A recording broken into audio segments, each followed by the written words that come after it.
नमस्कार, मैं हूं प्रशांत कटारे। आज क्रिमिनल्स में पर्दाफाश होगा मुर्दे की मिस्ट्री का। कैसे दो शहर में दो जिंदा लोग खुद को मुर्दा बताने पर आमादा रहते हैं, जिन्हें जिंदा रहने में नहीं बल्कि मरने में फायदा नजर आता है। कैसे गुनाह से बचने के लिए खेला गया यह खेल। इस केस की इनसाइड स्टोरी बस थोड़ी देर में। इसके साथ ही होगा 2 सेकंड में 1.5 लाख की लूट लाइव और दिखाएंगे 2 सुपारी किलर। आपको दिखाएंगे जुर्म की दुनिया में सिक्का जमाने के लिए कहां खेला गया खूनी खेल।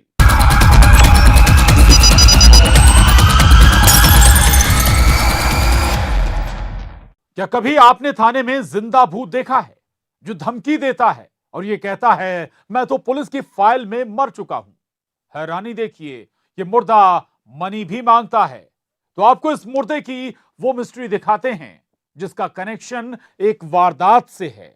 वो शख्स जो 9 महीने पहले गायब हो जाता है और फिर जब अचानक मिलता है तो होता है एक सनसनीखेज वारदात का खुलासा। आखिर ये मिस्ट्री क्या है?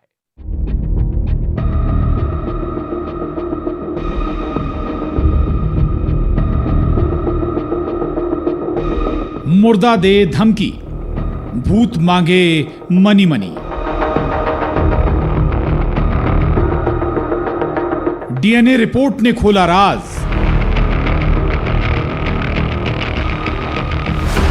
मर्डर की वारदात, कितने राज।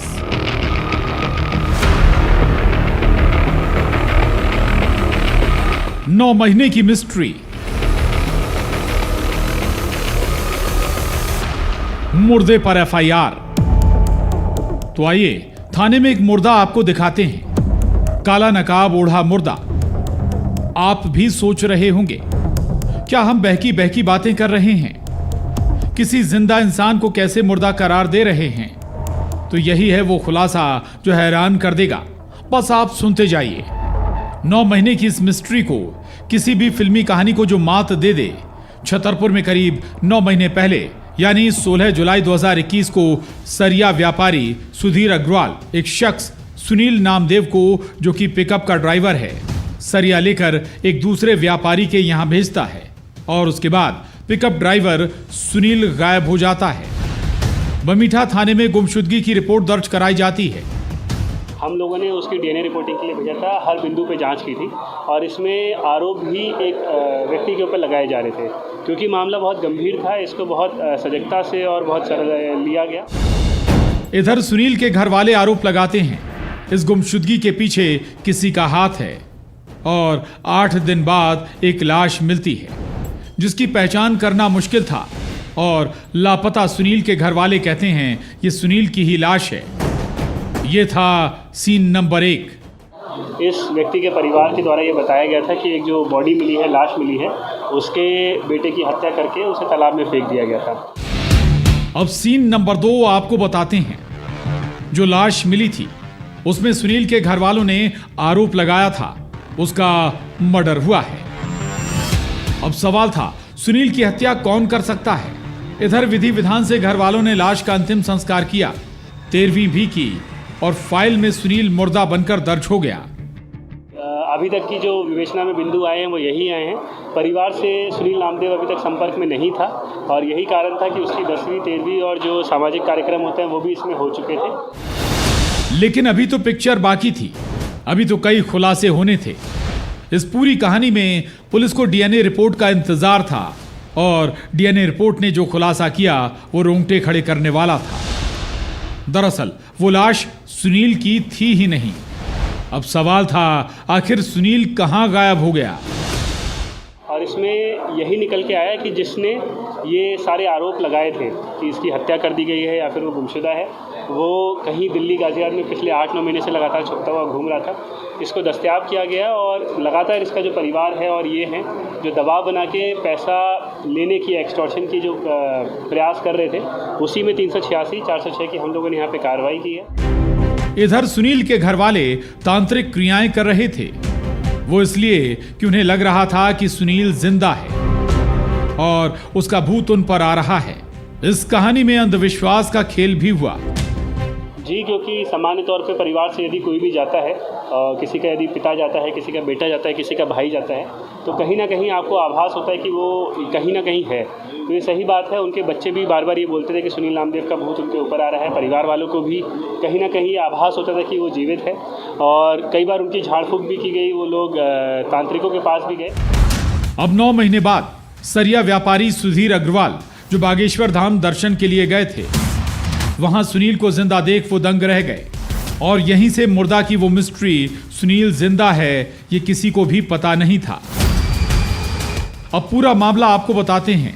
दरअसल सरिया जिस व्यापारी को आरोपी सुनील देने गया था, वहां से 6,65,000 रुपए उसे मिले थे, और वो ये रुपए लेकर गायब हो गया, जिसने ना तो अपने घर वालों को बताया कि वो जिंदा है, ना किसी और को। सुनील नामदेव ने इतने लंबे समय तक जिले से, प्रदेश के बाहर रह के अपनी जो खैरियत है वो ना तो उनको बताई, और बाहर रह के ही उसने अपने आप को छुपाए रखा। जब वे व्यापारी सुधीर ने अपने रुपए मांगे तो आरोपी सुनील ने सुधीर को धमकाया, और धमकी ये कि वो तो पुलिस की फाइल में मुर्दा है, सच कैसे सामने लाओगे। गुमशुदगी प्रकरण कायम था। इसमें जो पहले फरियादी था या उसका परिवार फरियादी था, उसके बाद वो आरोपी बना सुनील नामदेव। लेकिन सच सामने आया और क्लाइमेक्स में सलाखों में पहुंचा ये मुर्दा, माफ कीजिए ये शातिर आरोपी। छतरपुर से सुनील उपाध्याय के साथ bureau report, news 18 Madhya Pradesh Chhattisgarh. Mystery तो उस कैदी की भी कम नहीं जिसे कोर्ट सजा देती है, जो जेल की सलाखों के पीछे पहुंचता है, फिर पैरोल पर छूटता है। लेकिन पैरोल खत्म होने से पहले कुछ ऐसा होता है कि वो कैदी जेल नहीं पहुंचता, बल्कि उसका डेथ सर्टिफिकेट अधिकारियों के पास पहुंचता है। कैसे नशे के सौदागर ने सजा से बचने के लिए चली ये चाल, आप भी देखिए।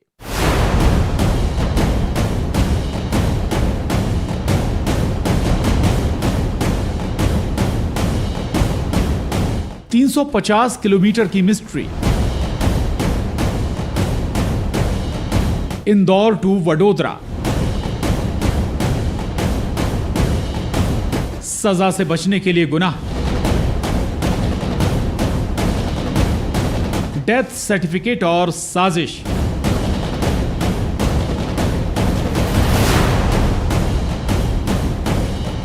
क्या कभी आपने सुना है कोई खुद को ही मारने पर तुला हो, मौत भी ऐसी कि उस मौत से मरने वाले को ही फायदा हो, लेकिन हकीकत में वो जिंदा हो। जिंदा मुर्दा की ये वो मिस्ट्री है जिसका खुलासा हैरान करने वाला है। नारकोटिक्स कंट्रोल ब्यूरो यानी एनसीबी ने एक ऐसे आरोपी को पकड़ा जिसे जेल प्रबंधन ने मरा हुआ मान लिया था। तो इस मिस्ट्री को आपको समझाते हैं और सुनाते भी हैं। दरअसल नारकोटिक्स कंट्रोल ब्यूरो ने साल 2011 में अवैध मादक पदार्थों की खरीद फरोख्त मामले में अभिषेक जैन को गिरफ्तार किया था। मामले में न्यायालय ने ट्रायल के बाद आरोपी को 12 साल की सजा सुनाई थी। कुछ दिन सजा काटने के बाद अभिषेक को 1 साल की पेरोल मिल गई थी और उसे जेल से छोड़ दिया गया था। ये वर्ष 2011 का एक प्रकरण है। इसमें 830 ग्राम मादक पदार्थ के साथ कुछ लोग गिरफ्तार किए गए थे। कोर्ट में ने 4 लोगों को सश्रम कारावास दिया था 12 साल का। उसमें से एक व्यक्ति अभिषेक जैन, जो कि वर्ष 2020 जून माह में पेरोल पे आया था। पैरोल के दौरान अभिषेक ने जाली डेथ सर्टिफिकेट बनवा लिया और खुद को मरा हुआ बताया। बीमारी से मौत का हवाला दिया गया। इसके बाद से वो फरार था। पेरोल की अवधि समाप्त होने से पहले इसने अपना एक फर्जी डेथ सर्टिफिकेट बनवाया और उसे जेल में सबमिट कर दिया। दरअसल आरोपी अभिषेक जैन को सेंट्रल नारकोटिक्स ने देवास नाका इलाके से लगभग 830 ग्राम अवैध मादक पदार्थ के साथ गिरफ्तार किया था। इसकी अनुमानित कीमत लाखों रुपए में थी। टीम ने अभिषेक समेत गिरोह के कुल 7 लोगों को गिरफ्तार किया था। इसमें खरीदार, सप्लायर समेत अन्य लोग शामिल थे।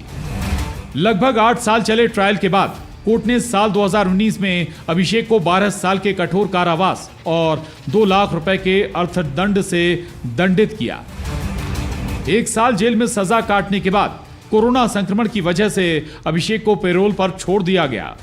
1 साल की पेरोल अवधि खत्म होने के बाद भी अभिषेक जेल नहीं पहुंचा, बल्कि जेल पहुंचा उसका डेथ सर्टिफिकेट। 2-3 दिन पहले हमारे पास एक जानकारी आई गुजरात पुलिस के माध्यम से कि वो व्यक्ति अभी जीवित है, उसकी मौत नहीं हुई है। उसके बाद हमने अपनी एक टीम यहाँ से भेजी जो गुजरात गई और गुजरात पुलिस के सहयोग से उस व्यक्ति को हमने पकड़ा है। लेकिन इसी बीच नारकोटिक्स कंट्रोल ब्यूरो की टीम को सूचना मिली कि अभिषेक जिंदा है। उसने सजा से बचने के लिए अपना फर्जी मृत्यु प्रमाण पत्र बनवाया है। टीम ने गुजरात पुलिस की मदद से ही अभिषेक को गिरफ्तार कर लिया।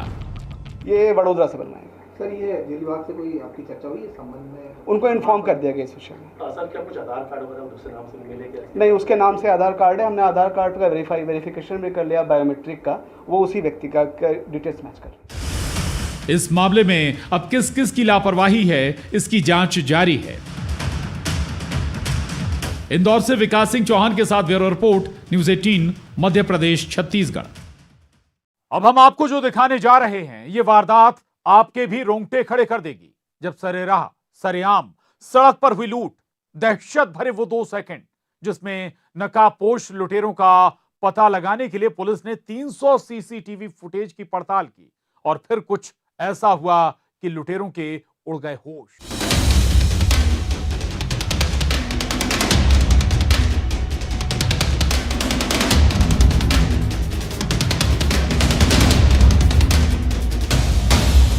सरेराह सरेआम लूट लाइव।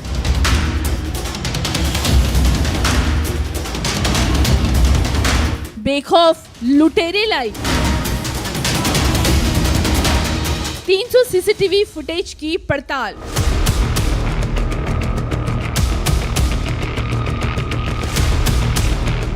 दो सेकंड 1.5 लाख की लूट। जब लुटेरों की उड़े होश तो आप पलक भी नहीं झपक पाएंगे और देखते ही देखते वो होगा जो इस इलाके में मौजूद लोगों ने भी नहीं सोचा था। इस सड़क पर सरेराह सरेआम दिन दहाड़े 2 नकाबपोश लुटेरे वो करते हैं जो हैरान करने वाला है। महज 2 सेकंड में लूट की ये वारदात हुई थी। जब ये नकाबपोश लुटेरे स्कूटी सवार दंपत्ति से 1.5 लाख रुपए के गहनों से भरा पर्स छीनकर फरार हो जाते हैं। जिस वारदात में महिला सड़क पर घिसटती हुई नजर आती है। ग्वालियर के MLB रोड तानसेन नगर में रहने वाले राजू चंदेरिया अपनी पत्नी मधु के साथ सराफा बाजार से करीब 1.5 लाख रुपए के गहने खरीदकर घर लौट रहे थे। थाना इंदरगंज क्षेत्र में एक लूट की वारदात हुई है जिसमें एक महिला सराफे से अपने पति के साथ 2 व्हीलर पे आ रही थी। पति उसका डेकोरेशन का कार्य करता है। लगभग 3-4 बजे की ये दोपहर की बात है और पीछे से एक सिल्वर कलर की 2 व्हीलर पे 2 आरोपी आए जिन्होंने अपना चेहरा ढका हुआ था और महिला का जो पर्स था वो छीन कर चले गए। और इस घटना के दौरान महिला भी गिरी और उसका जो पति है वो भी गिरा, पर उनको ज़्यादा चोटें नहीं आई। लुटेरों को बेनकाब करने के लिए पुलिस ने 300 सीसीटीवी फुटेज की पड़ताल की और फिर पुलिस को सुराग मिला जहां ये लुटेरे एक घर में पार्टी मना रहे थे, लेकिन पुलिस की दबिश के बाद इनके होश उड़ गए। 12 घंटे लगातार मेहनत करके इसको ट्रेस किया है। इसमें पूरी टीम हमारी 15-20 किलोमीटर पैदल गलियों में घूमी है। 300 से ज़्यादा सीसीटीवी कैमरे चेक किए और फाइनली 2 आरोपियों का अरेस्ट किया है। इनका पूर्व का क्रिमिनल रिकॉर्ड है और इसमें जो लूटी गई पूरी सामग्री एज इट इज़ बरामद कर ली गई है, जिसमें सोने के जेवरात हैं, मोबाइल है, पर्स है और जो प्लेजर गाड़ी जिस पे बैठ के इन्होंने घटना को अंजाम दिया वो भी संभवतः चोरी की है, उसकी हम तस्दीक कर रहे हैं। 12 घंटे की मशक्कत के बाद यकीनन लुटेरे तो सलाखों के पीछे पहुंच गए, लेकिन सवाल ये कि बदमाशों को पुलिस का खौफ क्यों नहीं। ग्वालियर से सुशील कौशिक के साथ bureau report, news 18 Madhya Pradesh Chhattisgarh. जुर्म की दुनिया में सिक्का जमाने की वो हसरत जिसमें 2 बदमाश तय करते हैं कि वो गैंग को आगे बढ़ाएंगे। जिन बदमाशों का गैंगस्टर भाई 2 साल पहले एक एनकाउंटर में मारा गया था, कैसे गैंग को आगे बढ़ाने के लिए खेला गया खूनी खेल, ये खुलासा हैरान करने वाला है।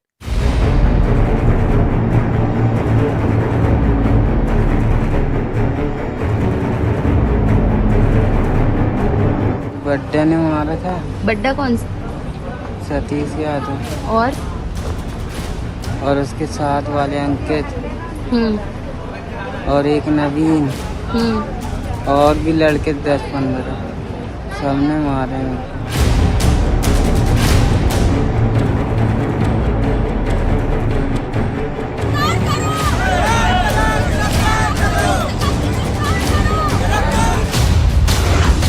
दहशत आतंक लाइव।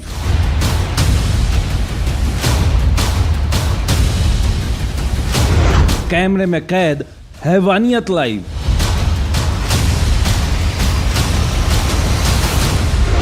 एनकाउंटर में भाई हुआ ढेर। सिक्का जमाने का खूनी खेल।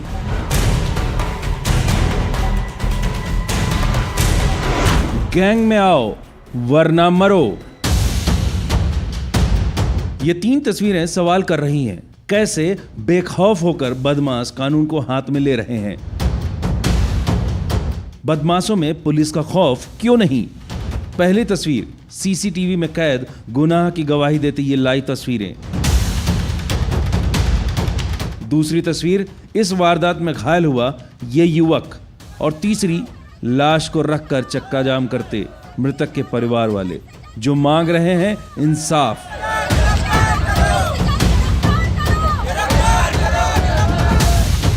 जबलपुर में 23-24 अप्रैल की दरमियानी रात जो हुआ वो दिल दहलाने वाला है। मौत से पहले दिया गया इस युवक का ये बयान सुनिए जरा। बड्डा ने मारा था। बड्डा कौन सा? सतीश यादव और उसके साथ वाले अंकित और एक नवीन और भी लड़के 10-15 सबने मारे हैं। अस्पताल में जिंदगी और मौत की जंग लड़ रहे सोनू की सांसें थम गईं, लेकिन मरने से पहले वो उन आरोपियों का नाम बताकर गया जो उस झुंड में शामिल थे, जिन लोगों पर इल्जाम है सोनू के साथ मारपीट और उस पर चाकू से हमला करने का। इस हमले में घायल सोनू 15 दिन बाद दम तोड़ देता है और उसकी लाश को रखकर घर वाले पुलिस वालों से इंसाफ की गुहार लगाते हैं।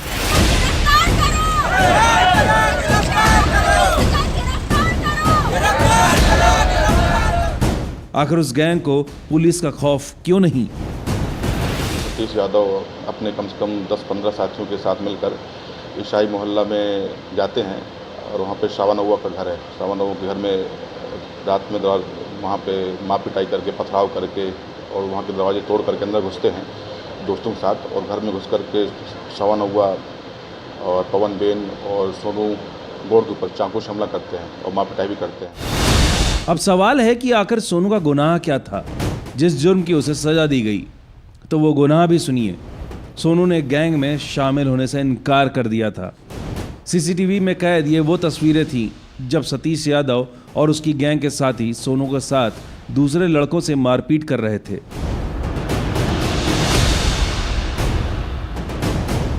दहशत देखिए, घर से उठाकर उन्हें लाया गया और फिर धमकाकर वार करके ये गैंग फरार हो गई।